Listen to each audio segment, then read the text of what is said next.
আমার যদি টাকা রাখতে হয় আমি কিভাবে রাখবো? আমি এক্সাম্পল দিই, বুঝতে সুবিধা হবে। আমার বাড়িতে সিনিয়র সিটিজেন আছে, তার জন্য সবসময় ইমার্জেন্সি ফান্ড রাখতে হয় একটা। বা ধরুন আরেকটা এক্সাম্পল দিই, আমার মেয়ের অ্যাডমিশন আছে 8-9 মাস পর, সময় আছে, টাকাও রেডি আছে, টাকাটা ফ্যাক্টর নেই স্যার, টাকা রেডি আছে 8-9 মাস পর আমার মেয়ের অ্যাডমিশন আছে। এবার আমার কোশ্চেনটা হচ্ছে এই টাকাটা আমি কোথায় রাখবো? অ্যামাউন্ট রেডি আছে 8-9 মাসের জন্য, আমি কোথায় রাখবো? আপনারা বলুন, আপনারা কোথায় রাখবেন? দেখুন, যারা প্রথম থেকে এসেছেন তারা বুঝতে পেরেছেন আমি দুটো জায়গায় তো রাখবোই না। এক তো ক্যাশ হোল্ড করবো না, কারণ তার কোনো রিটার্নই আসে না। সেকেন্ড হচ্ছে সেভিংস অ্যাকাউন্টে ফেলে রাখবো, কারণ ইনফ্লেশন কে সে বিট করতে পারে না। মানে এই দুটো অপশন আমার কাছে প্রথম থেকেই অপ্ট আউট হয়ে গেছে, ওটা আমি যাবোই না। এছাড়া কি অপশন আছে? লিকুইড ফান্ড হতে পারে, পারফেক্ট বলেছেন স্যার, লিকুইড ফান্ড হতে পারে। আর কি হতে পারে স্যার? আর কিছু option other than liquid fund? একটু ভেবে দেখুন না। গোল্ড। গোল্ড, ওকে, গোল্ড। আর কিছু? স্যার 8 মাসের জন্য ল্যান্ড? 8-9 মাসের জন্য ল্যান্ডটা মনে ঠিক হবে না, রেজিস্ট্রেশন কমপ্লিট করতে হবে না, ডাউট আছে। আমার এক রিলেটিভ 3 মাস ধরে ঘুরছে, রেজিস্ট্রেশন হচ্ছে না। বলুন আর কিছু?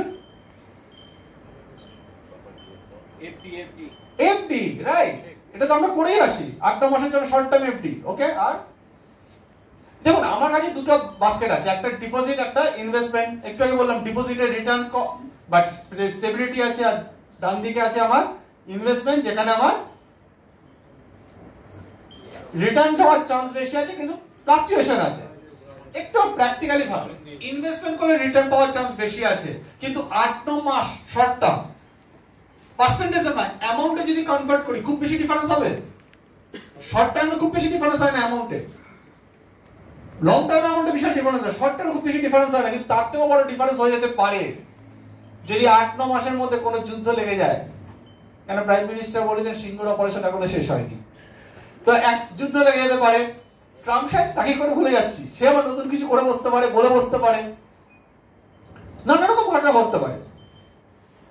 স্যার এমন সিচুয়েশন তৈরি হতে পারে 8-9 মাস পরে আমার মেয়ের অ্যাডমিশনটাই ডাউটে চলে যেতে পারে মার্কেটের জন্য। মার্কেট এমন কন্ডিশন হলো আমার মেয়ের অ্যাডমিশনই ডাউটে চলে গেল। সো আমার কাছে শর্ট টার্মে রিটার্ন ইম্পর্টেন্ট হবে না, ওখানে ইম্পর্টেন্ট হয়ে দাঁড়াবে স্টেবিলিটি। সো আপনারা পারফেক্ট অ্যান্সার দিয়েছেন।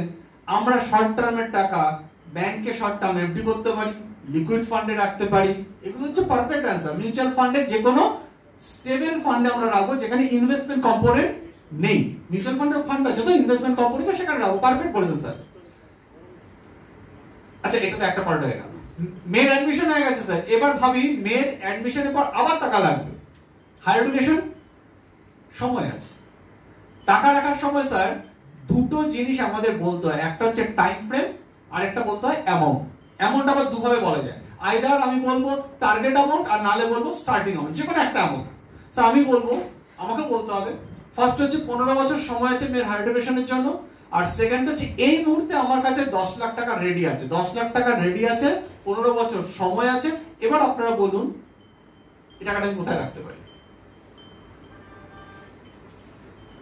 10 লাখ টাকা 15 বছর সময় কোথায় রাখতে পারি? হ্যাঁ, ফিক্সড ডিপোজিট, ওকে, ব্যাংক পোস্টাল স্কিমে ফিক্সড ডিপোজিট একটা অ্যান্সার পেয়ে গেছি। আর মিউচুয়াল ফান্ড। হ্যাঁ, আচ্ছা এখানে না আমি মিউচুয়াল ফান্ডটা বাদ দিয়ে আলোচনাটা শুরু করি, নালে আলোচনাটা অন্যদিকে চলে যাবে। মিউচুয়াল ফান্ড বাদ দিয়ে বলুন গোল্ড, ওকে, দুটো ল্যান্ড, এবার ল্যান্ড এসে গেল, 3 নম্বর এসে গেছে। না স্যার এমআইএস, আমি তো টাকাটা একবারে রেখে দেবো, তোলার ব্যাপার না। এত বছর তো ল্যান্ডই করে এসেছি স্যার, যখনই টাকা হয়েছে আইদার ল্যান্ড নালে গোল্ড, ইন্ডিয়াতে ট্র্যাডিশনালি আমরা এটাই করে এসেছি। আর তিনটে পেয়ে গেছি, ফিক্সড ডিপোজিট, গোল্ড আর ল্যান্ড, প্রপার্টি, আমি প্রপার্টি বলছি। হ্যাঁ, আর কিছু? তিনটে পেয়েছি। আর কোন অপশন?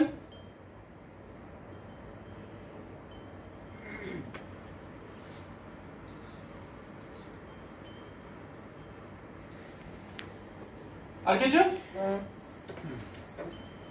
স্যার একটা একটা করে আসি।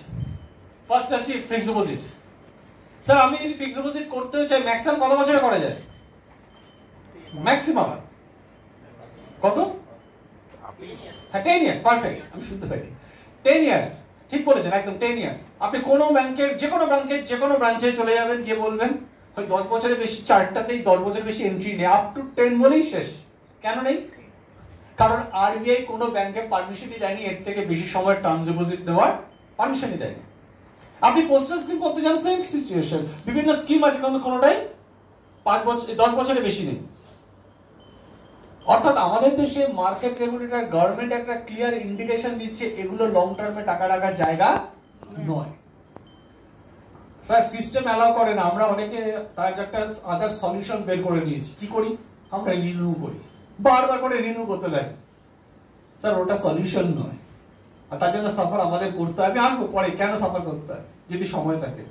স্যার ফলে এটা আমরা ব্যাংক পোস্টে টাকা রাখবো, একটু আগে ডিসকাস করছিলাম, কিন্তু সেটা শর্ট টার্মে রাখবো, লং টার্মে না।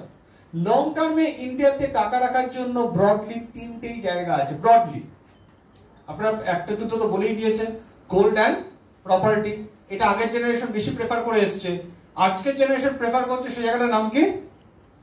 ইকুইটি। আমি ইকুইটি ধরছি ওভারঅল। স্যার এই 3টে মার্কেটকে একটা করে দিই। দেখুন প্রপার্টি অসাধারণ, আপনি বলছেন প্রপার্টি অসাধারণ মার্কেট, অসাধারণ রিটার্ন দিয়েছে, বাট প্রপার্টি মার্কেটে কিছু সমস্যা আছে। একটা হচ্ছে প্রপার্টি ভীষণ লোকেশন স্পেসিফিক।